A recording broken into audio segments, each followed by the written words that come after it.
Olá pessoal, eu sou a professora Thaís, sou bióloga formada pela Universidade Estadual de Goiás e sou mestre em Recursos Naturais do Cerrado também pela Universidade Estadual de Goiás.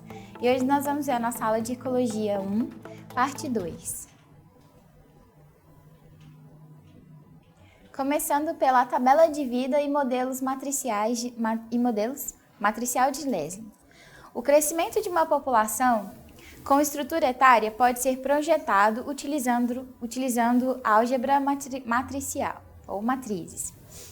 As matrizes de Leslie contêm informações sobre as taxas de natalidade e mortalidade de diferentes classes etárias de uma população e são uma forma robusta de calcular o crescimento populacional e fazer projeções da população para diferentes cenários. Uma generalização da matriz de Leslie ocorre quando a população é classificada por estádios de desenvolvimento e não por idade. Por exemplo, larva, adulto, juvenil. Nesse caso, o indivíduo de uma dada classe pode, além de morrer, crescer e reproduzir, permanecer no mesmo estádio a cada intervalo de tempo. Nessa generalização, as taxas vitais básicas, crescimento, sobrevivência e reprodução, estão embutidas nos valores das matrizes de transição, onde computamos o efeito que o número de indivíduos em cada classe e estado exerce nas outras no intervalo do tempo seguinte. Metapopulações são consideradas manchas que são ocupadas e reocupadas temporariamente por populações animais. O termo metapopulação foi cunhado originalmente por Lewis em 1969 como sendo um conjunto de populações discretas, sujeitas a extinções locais e que persistem regionalmente devido a recolonizações.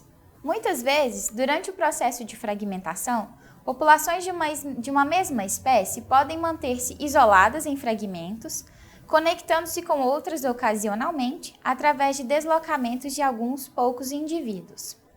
Esse tipo de estrutura pode levar à formação de uma metapopulação, que seria um conjunto de populações locais conectadas por indivíduos que dispersam. Ou, em uma definição mais recente, um conjunto de populações locais dentro de uma dada área maior, onde a migração de uma população local para ao menos outra é possível. A dispersão tem um papel fundamental no funcionamento de metapopulações, já que a frequência com que essas populações se conectam terá fortes influências na distribuição da variabilidade gênica da metapopulação como um todo. Como no conceito clássico, a extinção local e, consequentemente, recolonização desempenham um papel crucial na manutenção da dinâmica metapopulacional. Dessa forma, fragmentos que já tenham sofrido a extinção local de alguma espécie podem ser recolonizados pela mesma, aumentando as chances de persistência na área como um todo.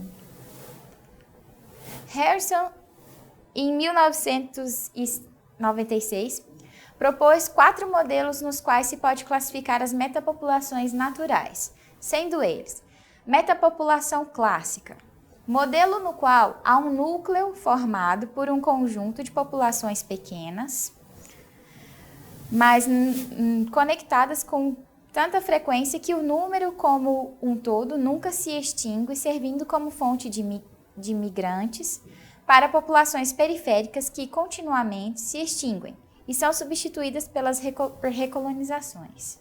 Aqui, nesse modelo A, nós temos essa metapopulação clássica. No outro tipo de metapopulação seria a continente ilha. Nessa figura, no caso, a representação B. Modelo no qual há uma população nuclear, essa população é a maior e nunca se extingue. Fonte de colonizadores para populações satélites, que são menores, essas em torno, e frequentemente se extinguem e são frequentemente recolonizadas. Essas manchas em branco, no caso, são fragmentos com populações extintas, e as manchas em azul são fragmentos colonizados. E o ponto tracejado, as manchas tracejadas, são o espaço limite da população. Outra classificação de metapopulação seria a população em mancha, representado pelo esquema C, que é um modelo no qual os indivíduos se movimentam com frequência entre um conjunto de populações que nunca chegam à extinção local. Eles têm uma capacidade enorme de movimentação, eles conseguem frequentar todas as manchas possíveis e isso acaba eliminando a taxa de extinção no local. A extinção sem recolonização faz com que essas populações tendam a desaparecer. Pode-se chamá-las de populações relictuais.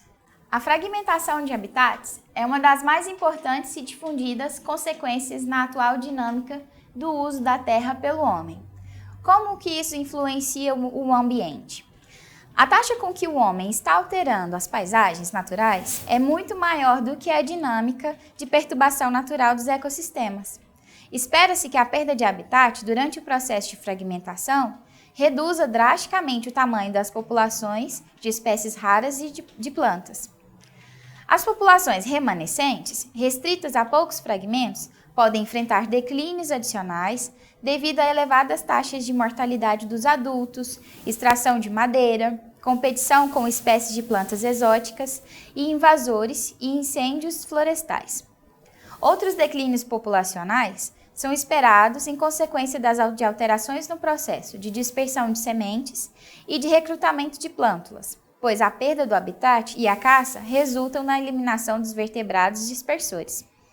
Todas essas consequências podem contribuir potencialmente para a perda da biodiversidade de grandes áreas. Já a capacidade da população de se ajustar a essas perturbações fica reduzida, o que pode trazer consequências gravíssimas às espécies, como a extinção de grandes populações, o que promoverá a perda da diversidade genética dentro da espécie e reduzirá sua chance de sucesso evolutivo. Atualmente, a perda e fragmentação de habitats são as maiores ameaças de biodiversidade do planeta.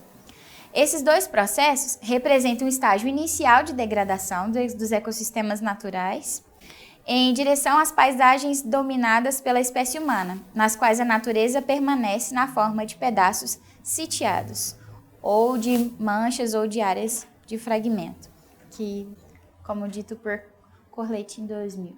Já sobre a teoria de biogeografia de ilhas, como nós podemos explicar? A teoria de biogeografia de ilhas, ela explica a distribuição dos organismos na superfície da Terra, bem como entender os diferentes mecanismos e processos que ocorrem para essa distribuição. Na década de 60, o ecólogo canadense Robert Helmer MacArthur e o biólogo norte-americano Edward Osborne Wilson propuseram a teoria de biogeografia de ilhas, ou teoria do equilíbrio biogeográfico insular. Essa teoria baseia-se em alguns pressupostos. Que as comunidades insulares elas são mais pobres em espécies do que as comunidades continentais. E a riqueza de espécies aumenta com o tamanho da ilha e essa riqueza diminui com o aumento do isolamento da ilha, pois a probabilidade de uma espécie chegar a uma determinada ilha é inversamente proporcional à distância entre a ilha e o continente.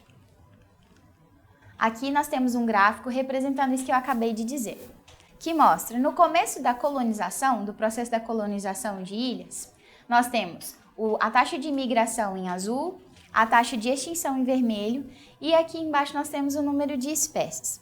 No começo da colonização, uma ilha mais próxima apresenta maior taxa, uma ilha mais próxima do continente apresenta a maior taxa de imigração do que uma ilha mais distante desse continente. E depois de um certo tempo, esse número de imigração decai e como nós podemos ver, no começo do processo de colonização, essas ilhas tinham uma baixa taxa de extinção e depois de um tempo, essas ilhas apresentam uma maior taxa de extinção. E aqui no meio, nós podemos ver o ponto de equilíbrio, o equilíbrio dinâmico, onde o número de espécies regula a taxa de extinção e a taxa de imigração.